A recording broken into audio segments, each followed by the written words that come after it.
안녕하세요, 여러분. 66살 박은이라고 합니다. 남편은 한 직장에서 35년 동안 성실하게 일했고 올해 정년퇴직을 했습니다. 40년 결혼 생활, 두 아이를 키우고 손주도 둘이나 생긴 평범한 가정이었습니다. 이제 여유롭게 노후를 보낼 수 있겠다고 생각했죠. 그런데 어느 날 퇴직금 통장을 확인하는 순간 제 인생이 무너졌습니다. 수천만 원이 들어 있어야 할 통장이 거의 바닥나 있었습니다. 거래 내역을 보니 백화점, 고급 레스토랑, 호텔, 다른 여자와 쓴 흔적들이 가득했습니다. 남편에게 따져 물었습니다. 돌아온 대답은 차갑기만 했습니다. 내가 일해서 받은 돈이니까 신경 쓰지 마. 그 한마디에 40년이 무너졌습니다. 이혼은 당연하고 통쾌하게 복수한 이야기 시작합니다. 본격적인 이야기 시작하기 전에 구독과 좋아요 한 번씩 눌러주시면 정말 큰 힘이 됩니다. 알림 설정까지 해두시면 새로운 사연이 업로드될 때마다 가장 먼저 만나보실 수 있어요. 모두 건강하시고 행복하세요. 모든 것은 정수 씨가 정년퇴직하던 날부터 시작됐습니다. 40년을 한 회사에 바친 남편은 퇴직하는 날에도 새벽 6시에 일어났습니다. 작은 꽃다발과 퇴직 기념패를 들고 돌아온 남편의 얼굴은 텅 비어 있었습니다. 기쁨도 슬픔도 아닌 공허함만이 가득했죠. 퇴직 후 남편의 일상은 무너졌습니다. 매일 아침 일찍 일어나지만 할 일이 없었습니다. 거실 소파에 앉아 TV 채널만 돌리다가 갑자기 벌떡 일어나 밖으로 나가곤 했습니다. 두세 시간씩 어디론가 사라졌다가 돌아오면 또 소파에 앉아 멍하니 있었죠. 대화도 되지 않았습니다. 제가 뭘 물어봐도 짧은 단답만 돌아왔습니다. 2주쯤 지났을 때 저는 남편에게 문화센터 프로그램을 권했습니다. 남편은 기타 교실과 사진 강좌에 등록했습니다. 처음으로 남편의 얼굴에 작은 미소가 떠올랐습니다. 저는 안심했습니다. 이제 남편이 좀 나아지겠구나 싶었죠. 처음 2달은 괜찮았습니다. 남편은 규칙적으로 수업에 나갔고 집에서도 기타를 연습했습니다. 서툴지만 열심히 하는 모습이 보기 좋았죠. 하지만 3개월쯤 지나자 이상한 변화가 느껴지기 시작했습니다. 수업 가는 날이면 남편은 옷장 앞에서 한참을 고민했습니다. 평소에 잘 안 입던 남색 셔츠를 꺼내 입고 화장실에서 머리에 왁스까지 발랐습니다. 40년을 함께 살면서 남편이 왁스를 바른 건 결혼식 날과 아이들 결혼식 날 정도였습니다. 오늘 데이트라도 가요? 제 농담에 남편은 웃지 않았습니다. 뭔가 이상했지만 저는 나이 들어서 외모에 신경 쓰는 것도 좋은 거라고 생각하며 넘겼습니다. 그런데 그게 끝이 아니었습니다. 남편이 집에 들어오는 시간이 점점 늦어지기 시작했습니다. 수업이 오후 2시나 3시에 끝나는데 저녁 6시, 7시에 들어왔습니다. 일주일에 한두 번이었던 게 어느새 서너 번으로 늘어났죠. 수업 듣는 사람들과 커피 마시고 사진 찍으러 다니고 온다는 말만 반복했습니다. 어느 날 남편의 재킷을 정리하다 주머니에서 영수증이 나왔습니다. 카페 영수증이었습니다.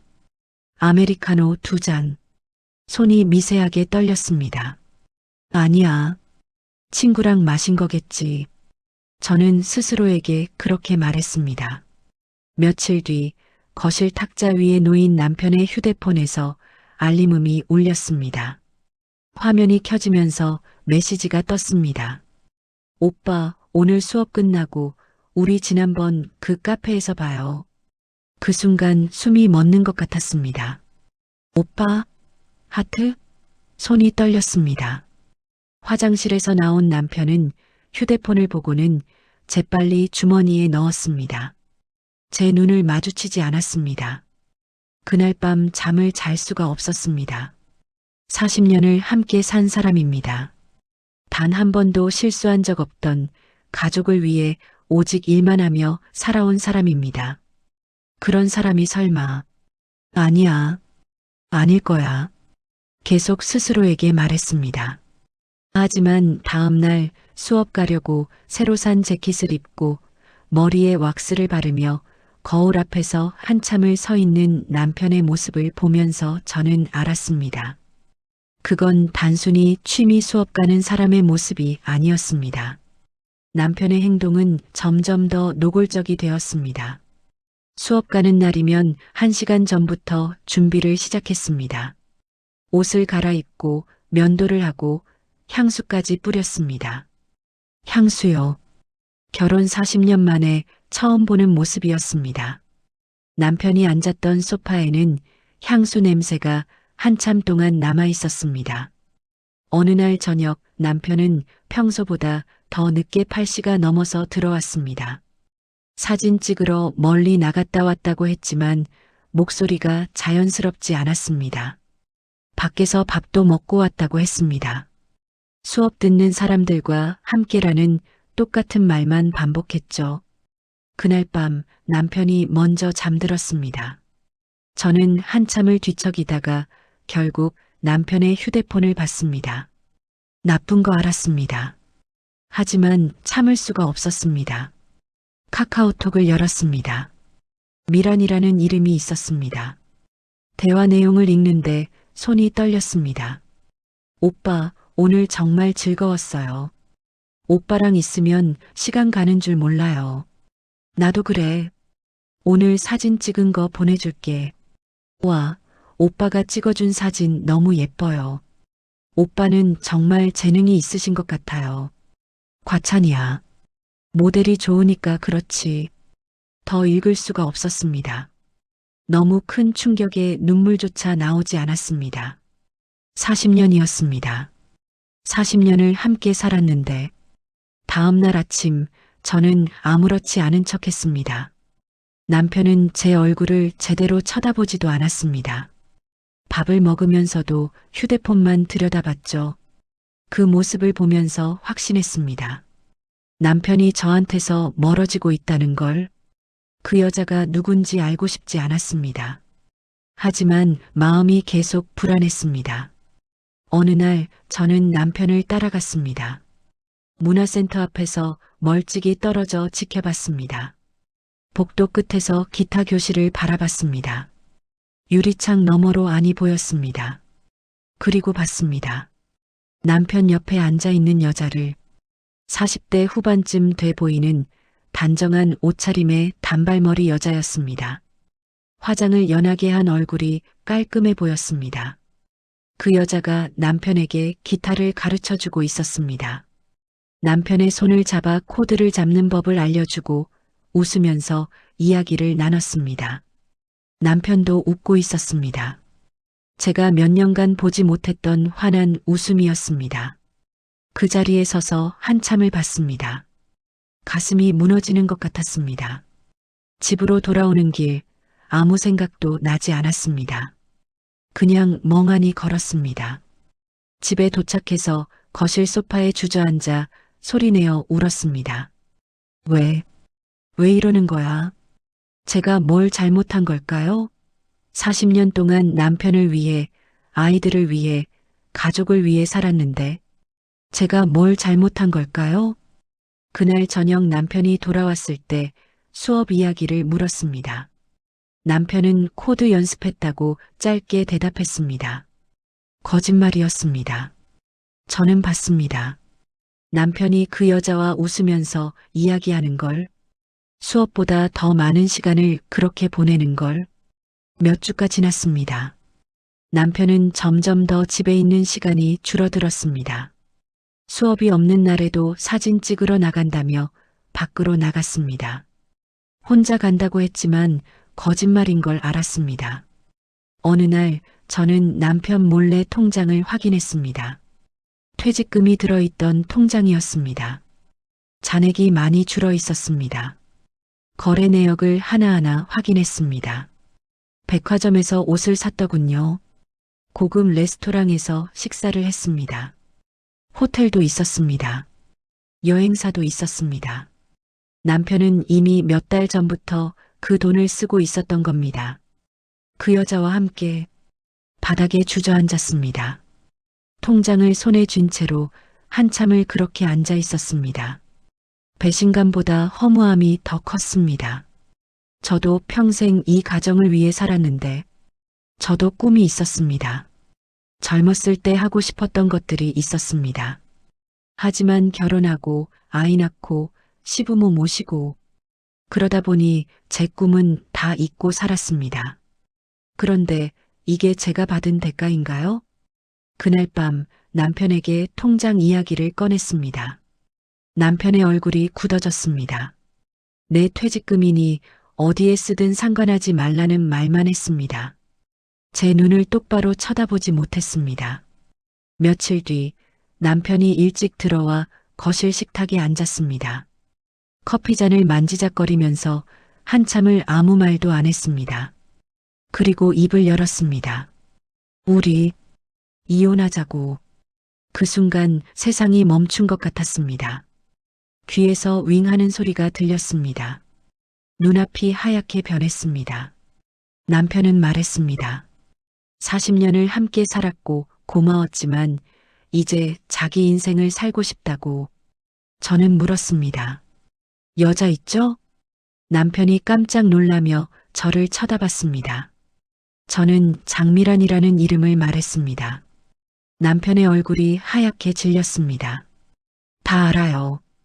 당신이 그 여자한테 얼마나 돈을 쓰는지도, 백화점에서 옷 사주고 고급 레스토랑에서 식사하고 여행도 다니고 다 알아요.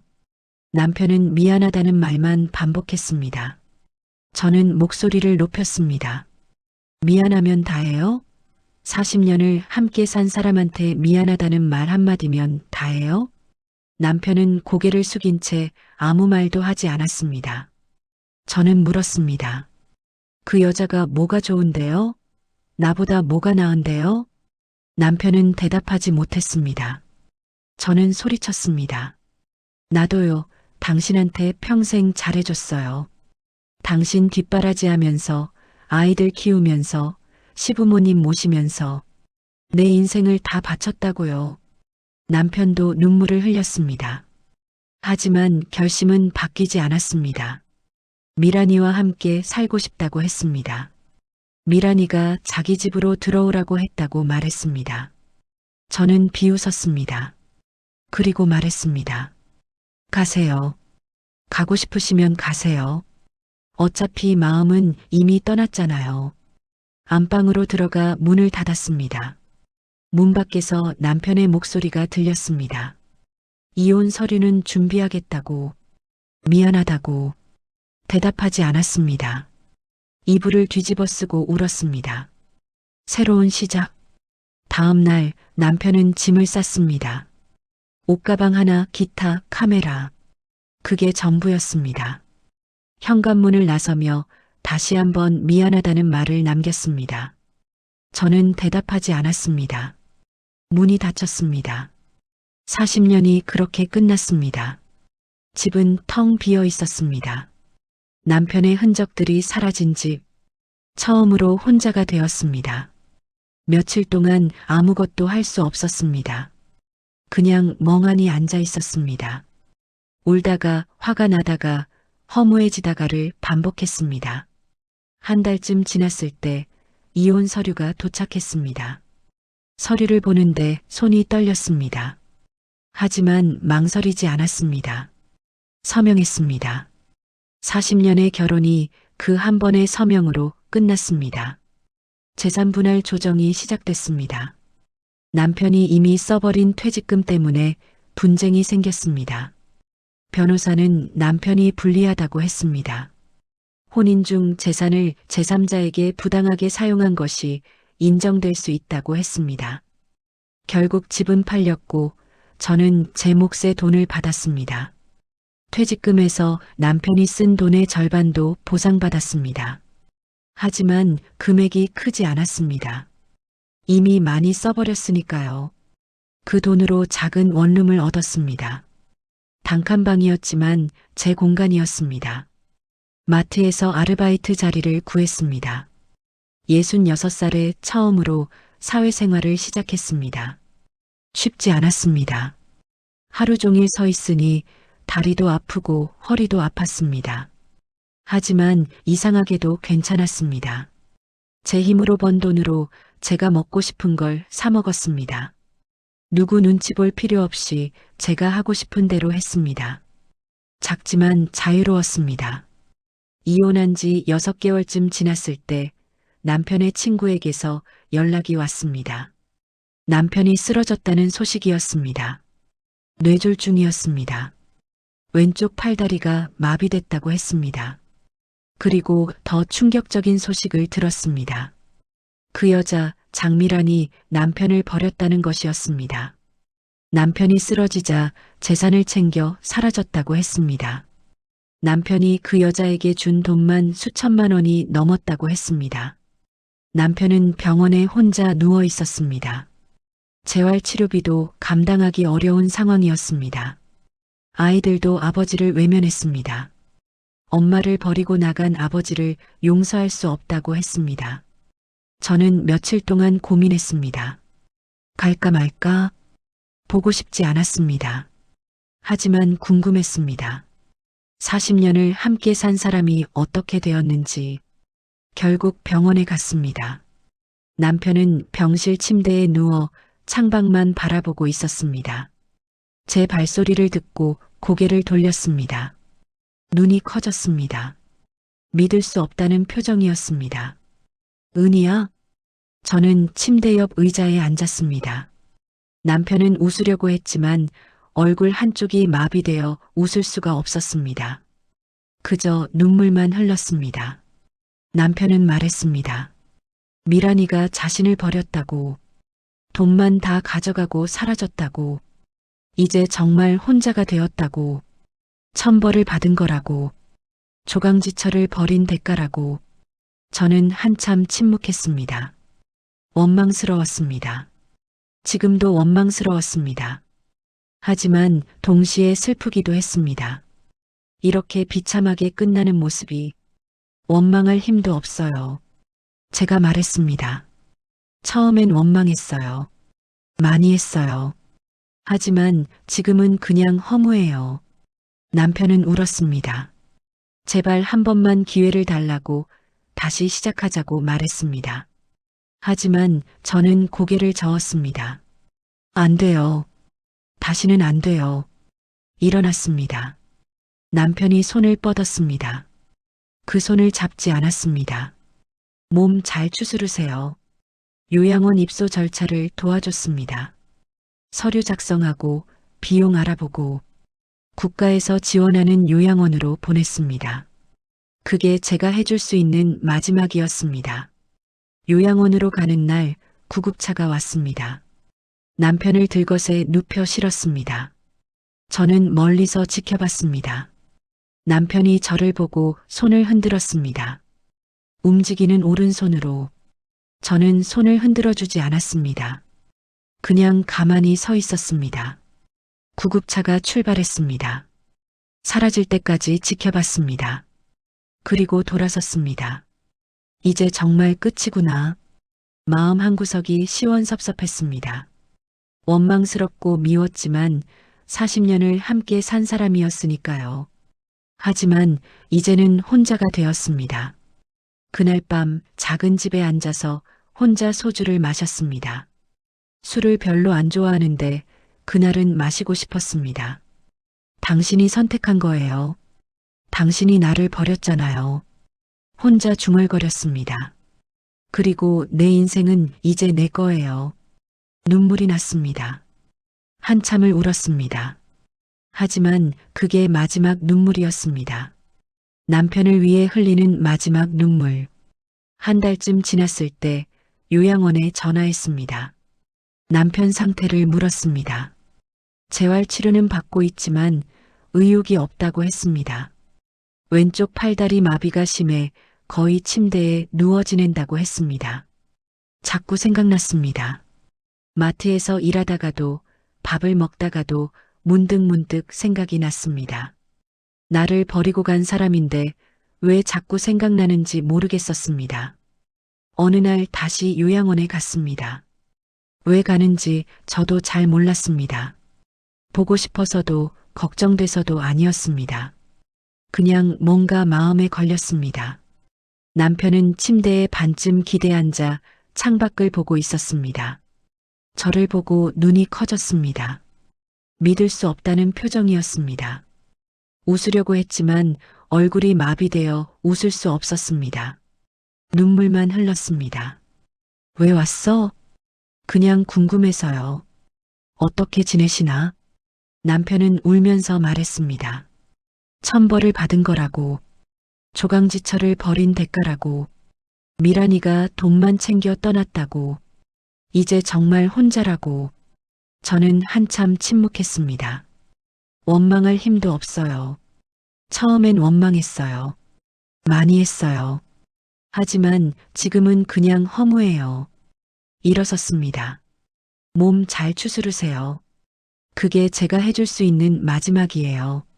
남편이 손을 뻗었습니다. 제발 한 번만 더 기회를 달라고 했습니다.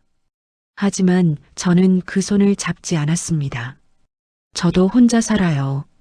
당신이 날 버렸을 때부터. 문을 열고 나왔습니다. 복도를 걸어 나오는데 눈물이 났습니다. 하지만 슬픈 눈물은 아니었습니다. 긴 터널을 빠져나온 것 같은 그런 느낌이었습니다. 요양원을 나와 버스 정류장으로 걸었습니다. 하늘을 봤습니다. 노을이 예뻤습니다. 처음엔 내가 패배자인 줄 알았어. 남편도 잃고, 돈도 잃고, 집도 잃고, 모든 걸 잃어서 패배자라고 생각했습니다. 하지만 결국 이런 날이 오는구나. 남편은 모든 걸 가지려다 결국 모든 걸 잃었습니다. 돈도, 사랑도, 건강도, 가족도. 버스가 왔습니다. 창밖으로 요양원 건물이 보였습니다. 점점 멀어졌습니다. 그 건물을 보다가 천천히 고개를 돌렸습니다. 슬프긴 해. 40년을 함께 산 사람이니까. 하지만 남편은 선택했습니다. 저와의 40년보다 새로운 사랑을 선택했습니다. 그 선택의 결과는 남편이 책임져야 하는 것입니다. 당신 인생은 당신 몫. 내 인생은 이제 온전히 내 거야. 집에 도착했습니다. 작은 집이었지만 이제는 익숙했습니다. 부엌으로 가서 저녁을 준비했습니다. 된장찌개가 먹고 싶었습니다. 냄비에 물을 붓고 된장을 풀었습니다. 예전에는 남편을 위해 끓였던 된장국. 하지만 오늘은 저를 위해 끓이는 것입니다. 김치 한 접시, 된장국 한 그릇, 따뜻한 밥. 소박한 저녁이었지만 제가 원해서 차린 밥상이었습니다. 잘 먹겠습니다. 혼자 말하고 숟가락을 들었습니다. 된장국을 한 숟가락 떠서 입에 넣었습니다. 맛있네. 정말 맛있었습니다. 밥을 다 먹고 설거지를 했습니다. 작은 창문을 열었습니다. 시원한 바람이 들어왔습니다. 달이 떠 있었습니다. 이제 정말 새로 시작이구나. 66살. 늦은 나이입니다. 하지만 늦었다고 해서 시작할 수 없는 건 아닙니다. 지금부터라도 제 인생을 살면 되는 것입니다. 제가 먹고 싶은 걸 먹고, 제가 하고 싶은 걸 하고, 제가 만나고 싶은 사람을 만나고, 그렇게 살면 되는 것입니다. 은희야, 잘 살아. 이제부터는 내가 주인공이야. 너를 위해 살아. 스스로에게 말했습니다. 눈물이 났습니다. 하지만 슬픈 눈물이 아니었습니다. 뭔가 홀가분한 눈물이었습니다. 긴 터널을 지나온 것 같았습니다. 어둡고 긴 터널을. 하지만 이제 빛이 보였습니다. 제 앞에 펼쳐진 새로운 길이 보였습니다. 물론 쉽지 않을 것입니다. 여전히 힘들 것입니다. 마트에서 일하는 날들이 계속될 것입니다. 하지만 그게 제가 선택한 삶입니다. 누가 시켜서 하는 게 아니라 제가 살아가기 위해 선택한 삶입니다. 그리고 그 삶에는 자유가 있습니다. 40년 동안 저는 자유가 뭔지 몰랐습니다. 하지만 지금은 압니다. 자유는 거창한 게 아닙니다. 아침에 일어나서 제가 먹고 싶은 아침을 먹는 것, 제가 입고 싶은 옷을 입는 것, 제가 하고 싶은 일을 하는 것, 그런 작은 것들이 자유였습니다. 침대에 누워서 천장을 봤습니다. 내일은 뭘 할까? 마트에서 일하고 퇴근하고 똑같은 일상이겠죠. 하지만 그 일상이 나쁘지 않았습니다. 왜냐하면 그건 제가 선택한 일상이니까요. 눈을 감았습니다. 남편의 얼굴이 떠올랐습니다. 요양원 침대에 누워서 우는 모습. 잘 지내요, 정수 씨. 당신은 당신대로, 저는 저대로 각자 살아가요. 그리고 정말로 모든 게 끝났습니다. 40년의 세월이, 40년의 사랑이, 40년의 원망이 모두 끝났습니다. 이제 남은 건 저와 제 인생뿐이었습니다. 잠들었습니다. 꿈을 꿨습니다. 꿈속에서 저는 젊었습니다. 25살 결혼하기 전에 제 모습이었습니다. 꿈속에 저는 웃고 있었습니다. 이제부터 내 인생을 살 거야. 다음 날 아침 평소보다 조금 일찍 눈을 떴습니다. 창문을 열었습니다. 시원한 아침 공기가 들어왔습니다. 좋은 아침이네. 웃으면서 말했습니다. 오늘도 마트에 가서 일할 것입니다. 힘들겠죠. 다리도 아프고 허리도 아프겠죠. 하지만 괜찮습니다. 왜냐하면 그건 제가 선택한 삶이니까요. 제 힘으로 사는 삶이니까요. 부엌으로 가서 아침을 준비했습니다. 따뜻한 밥과 된장국. 혼자 먹는 아침이었지만 외롭지 않았습니다. 왜냐하면 이제는 정말로 제가 주인공인 삶이니까요. 잘 먹겠습니다. 밥을 먹으면서 웃었습니다. 박은희 66살. 늦었지만 이제라도 제 인생을 살기로 했습니다. 그리고 그게 나쁘지 않습니다. 아니, 오히려 좋습니다. 여러분, 제 이야기를 끝까지 들어주셔서 고맙습니다. 혹시 저와 비슷한 상황에 계신 분들이 있다면 늦었다고 생각하지 마세요. 지금부터라도 당신의 인생을 사세요. 당신이 주인공인 삶을 사세요. 힘들어도 괜찮습니다. 왜냐하면 그건 당신이 선택한 삶이니까요. 저, 박은희는 오늘도 제 인생을 살아갑니다. 감사합니다.